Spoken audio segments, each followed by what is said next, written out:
A gente tá cheio de notícia, não tá, Carla? Tá sim, inclusive a gente tem convidado agora, Opa! né? A gente tem uma entrevista com... Nós já estamos com ele na ponta da linha? Sim, senhor. O nosso ministro do Desenvolvimento Regional, Rogério Marinho, que trata de assuntos estratégicos, nós vamos falar desses assuntos aqui, mas antes, eu queria saber do ministro, antes desejando já uma boa tarde para ele, para saber se já pediram um exame completo de DNA dele, que eu queria ver depois, porque não existe na esplanada ninguém com a sua paciência. O senhor parece que não fica nervoso, o senhor não fica bravo. Na reforma da Previdência, aquele pau cantando lá, o senhor parecia que estava tratando de música clássica. Eu queria que o senhor explicasse para a gente, para mim seria interessante, para outras pessoas que eu conheço, como é que o senhor consegue ser tão sereno num ambiente tão tenso como esse. Depois a gente fala dos seus temas de trabalho. Bom, boa tarde aí. Inusitada a pergunta, né? São temas que, na verdade, são importantes, mas a gente tem a convicção de que está falando o que tem que ser falado, tem proficiência no assunto, né? Tem convicção do que está apresentando, então não é difícil ficar calmo, né?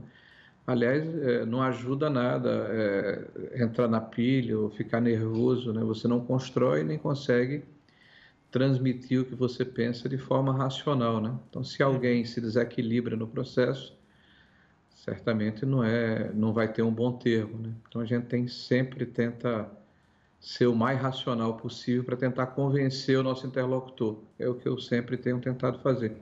E tem funcionado. Agora, ministro, um dos temas importantes da sua pasta é o programa habitacional.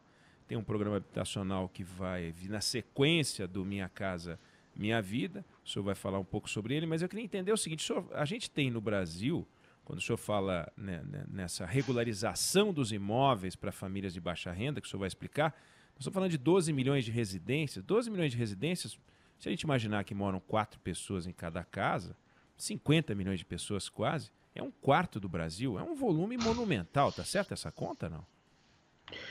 Olha, eu acredito que é maior ainda, viu, Eduardo? Esse é um problema que eu diria que é estrutural da formação das cidades brasileiras.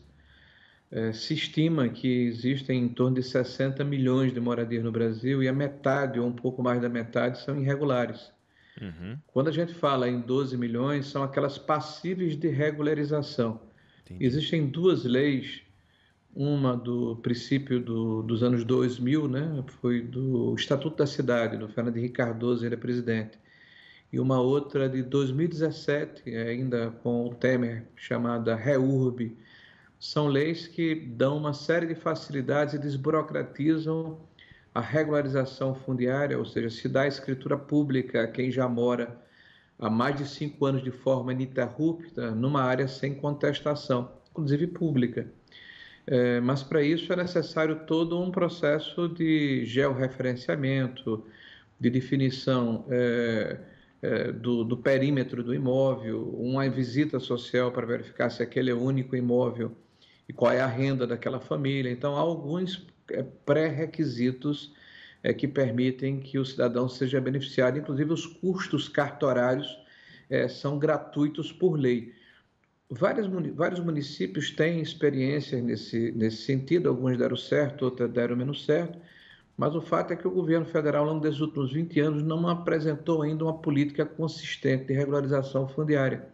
E esses 12 milhões são aquelas moradias que nós estimamos que são passíveis de serem regularizadas por não estarem em encostas, em margem de rios, em áreas não edificantes, em áreas que podem ser Que seria a situação das outras alagadas. 18 milhões de moradias. Exatamente. É Tá. um problema muito sério no Brasil, a ilegalidade ou a informalidade do acesso à habitação.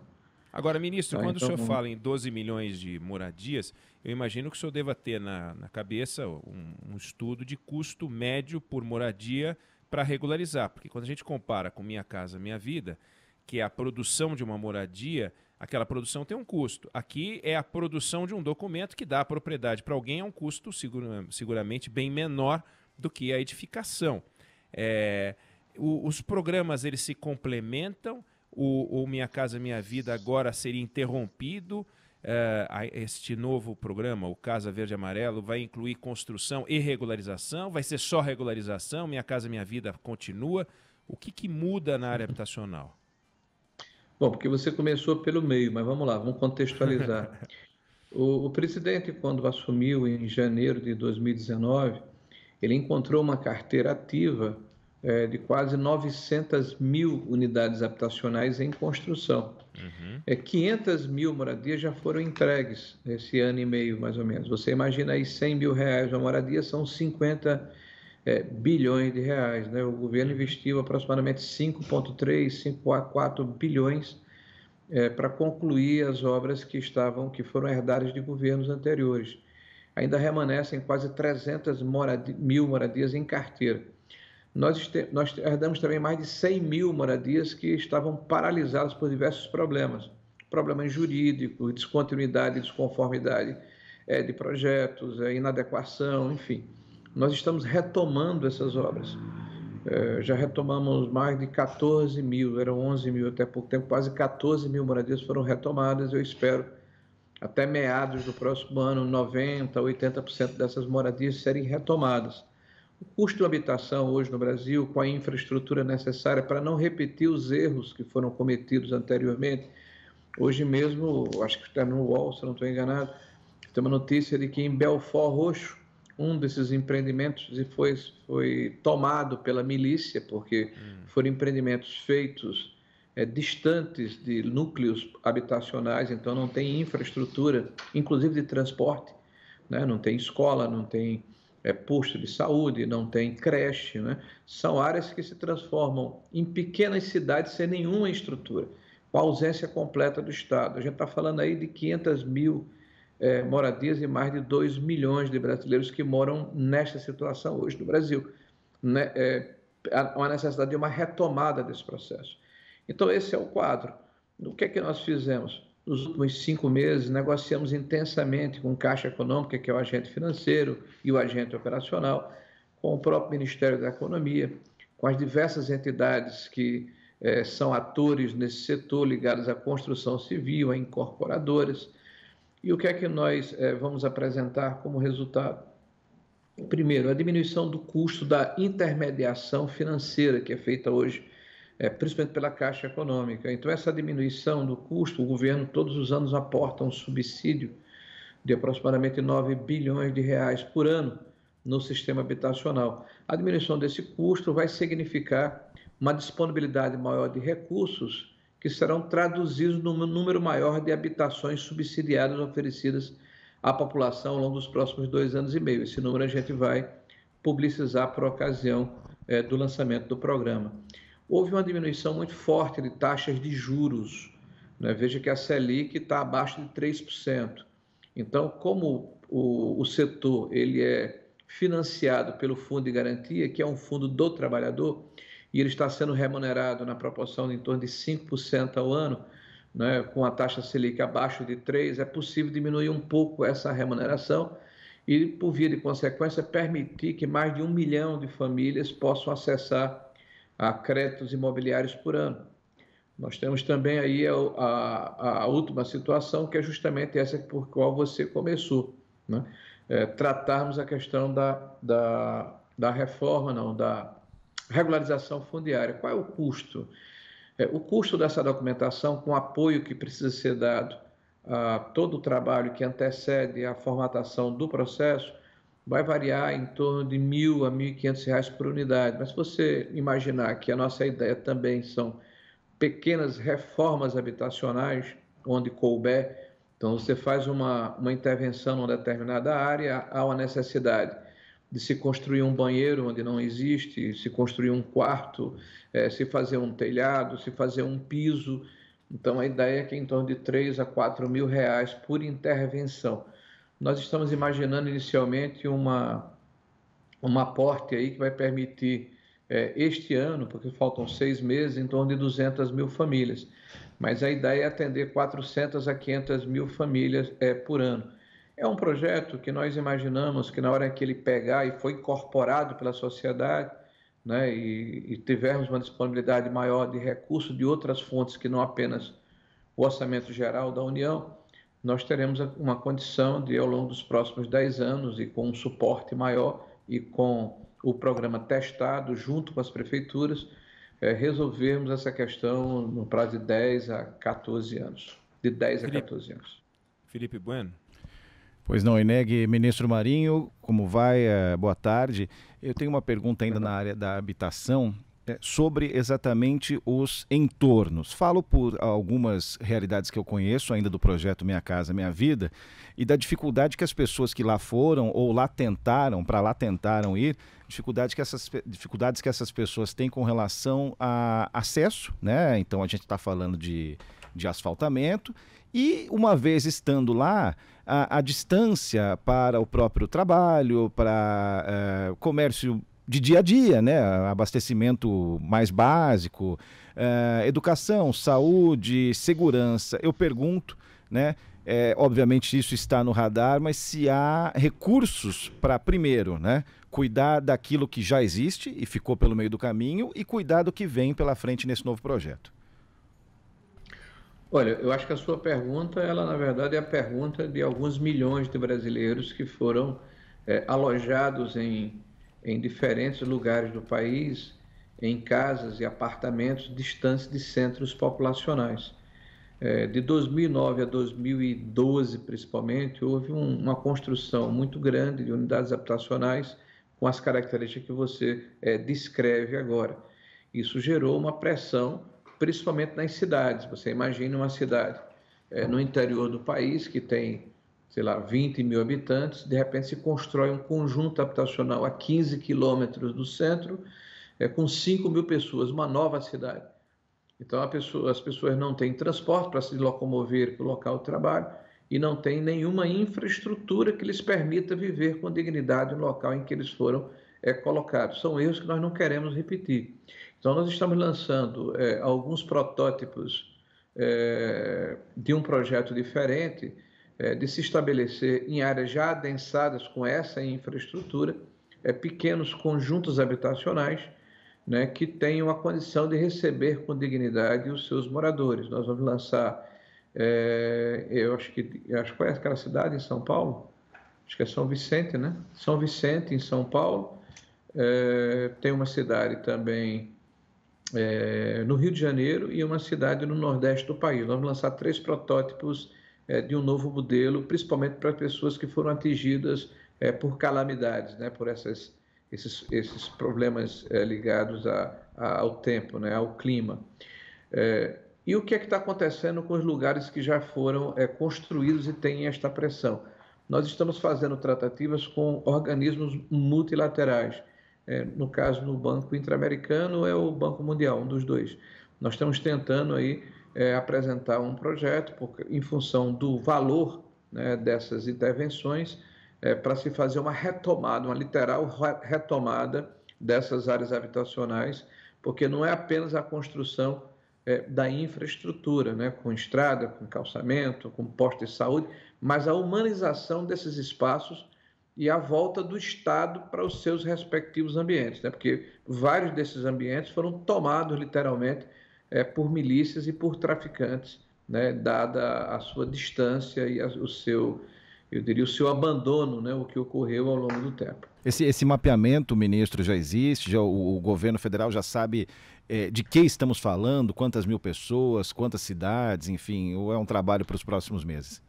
Não, nós já temos um mapeamento, são em torno de 500 mil unidades, a gente está falando de quase 3 milhões de pessoas, uma média de 6 a 7 pessoas, de 6 a 5 pessoas por residência, né? É um número bastante expressivo e os investimentos são vultosos, tá? Então, por isso que nós ainda não temos condição de apresentar um projeto específico para essas áreas em função da necessidade de aporte de recursos que não está no nosso orçamento. E por isso mesmo nós estamos tratando isso com organismos multilaterais de crédito. Carla Bigato.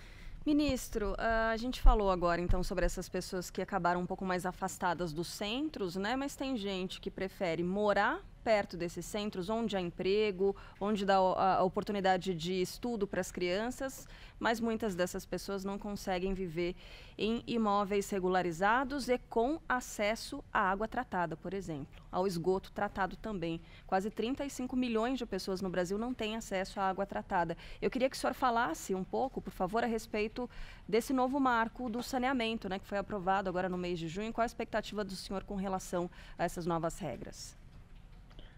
Bom, cara, para nós é importante esse assunto, eu acho que é importante para o Brasil. Esse é um assunto que vinha sendo discutido desde 2016 no parlamento. Eu, na época, era deputado, tive a oportunidade em várias ocasiões de conversar com os nossos pares da época, né, com o governo, buscando uma interlocução em diferentes presidências da República, até com a própria Dilma Rousseff, né, sobre a necessidade de trazermos a iniciativa privada para juntos termos a condição de enfrentarmos esse desafio que é da sociedade brasileira, ou seja, a universalização do tratamento de esgoto nos próximos 14, 13 anos, até 2033, né, 90%, e da água potável. E veja que paradoxal, você vai ao norte do Brasil, onde há um suprimento d'água assim, que é um dos maiores do mundo, e os estados têm muita dificuldade em ter água tratada na sua residência, né? O maior percentual de área descoberta de tratamento de água para o conjunto da população. Então, isso foi uma vitória da sociedade brasileira, foi um processo que o parlamento e o governo se irmanaram, né, no sentido de buscarmos uma solução negociada. Agora nós estamos tratando dos vetos e da sanção da lei, que deverá ocorrer até o dia 15 de julho. Estamos aqui internamente conversando com diversos ministérios que têm transversalidade com essa política, que é uma política setorial do nosso ministério, para elaborarmos, inclusive, os decretos de normatização da legislação, o fortalecimento da Agência Nacional de Águas e o estabelecimento de um plano de trabalho para buscarmos a conscientização dos agentes públicos detentores das concessões de esgotamento sanitário, né, da água tratada e também do resíduo sólido, né, uma vez que o destino do lixo ele passará a elencar esse marco regulatório. Então, é uma situação que para nós é um desafio extraordinário e agora nós temos as armas para podermos enfrentar esse desafio. O BNDES já performou uma carteira de aproximadamente 50 bilhões de reais, já está pronta essa carteira, ou em vias de conclusão, e nós esperamos que já no final desse semestre, no princípio do primeiro semestre de 2021, nós temos os primeiros leilões, né, para atração do capital privado. E ao longo desse período, outras cidades, outras capitais, outros estados, a exemplo daqueles que já têm um processo mais adiantado, como Rio de Janeiro, São Paulo, Alagoas, Acre, Amapá, né, também possam ingressar nessa situação para poderem buscar essa parceria e tratarmos desse mal que certamente vai melhorar muito, né, os índices de mortalidade infantil reduzindo, né, a melhoria da saúde da população, o aumento da produtividade, a diminuição do custo da saúde curativa, enfim, é um avanço maravilhoso e temos muito que comemorar e muito que trabalhar para efetivar essa ação. Ministro, um dos grandes desafios na área de saneamento, não só na área de saneamento, mas nela também, é a segurança jurídica. Eu queria citar aqui um caso, sem falar nomes, mas uma empresa privada tinha um contrato com uma concessão de saneamento, coisa de 20 anos de contrato, e o prefeito baixa um decreto reduzindo a tarifa mínima pela metade e, em seguida eliminando a tarifa mínima, que estava prevista na lei, estava prevista no projeto de viabilidade do negócio. Não restou alternativa à concessionária entrar na justiça para entrar numa briga que depois se restabeleceu a tarifa mínima e tal. Ou seja, o governo quer atrair o setor privado, mas depois briga na hora de pagar.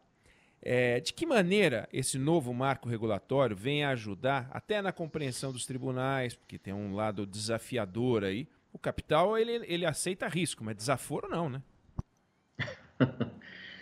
Eduardo, nós somos um país, assim, eu diria, um pouco ambíguo nessa compreensão do que é segurança jurídica e previsibilidade. Nós temos todo o interesse como país de recepcionarmos o investimento local e estrangeiro para nos ajudar a nos desenvolver, a trazer oportunidade de emprego, de renda, enfim. Recentemente, também sem citar nomes, nós vimos um prefeito de uma grande cidade subir numa máquina patrol e passar por cima de uma praça de pedágio, né?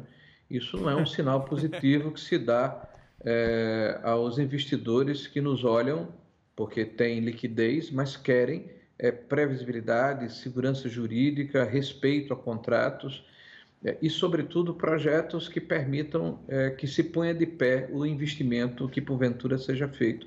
Esse marco ele tem esse condão, ele torna federal essa instância de decisão. Então, você elimina uma série de instâncias em outras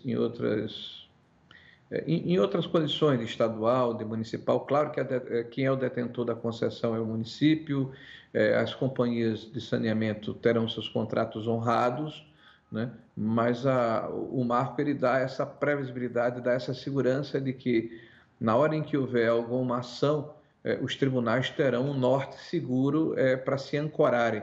Isso não significa que, eventualmente, alguém mais desavisado não poderá fazer um gesto translocado de achar que com um decreto se contrapõe a uma lei federal, né? Há uma hierarquia natural no direito que deve ser respeitada. Para isso, o judiciário tem que atuar, né?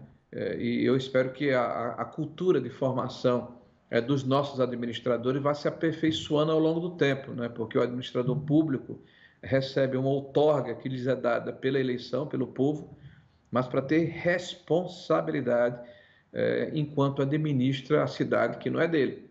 A cidade, o estado ou o país, a cidade, o estado e o país é uma outorga provisória que lhes é concedida, né, pelo conjunto dos seus habitantes, por um período limitado, em respeito à Constituição e à legislação pertinente que permite que as pessoas possam viver sobre esse manto de proteção jurídica e social e certamente com amparo, do judiciário do nosso país.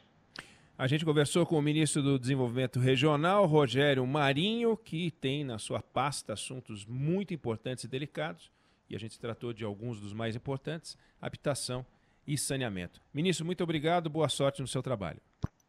Obrigado a vocês, boa sorte a vocês e vamos adiante, tem muito Brasil pela frente.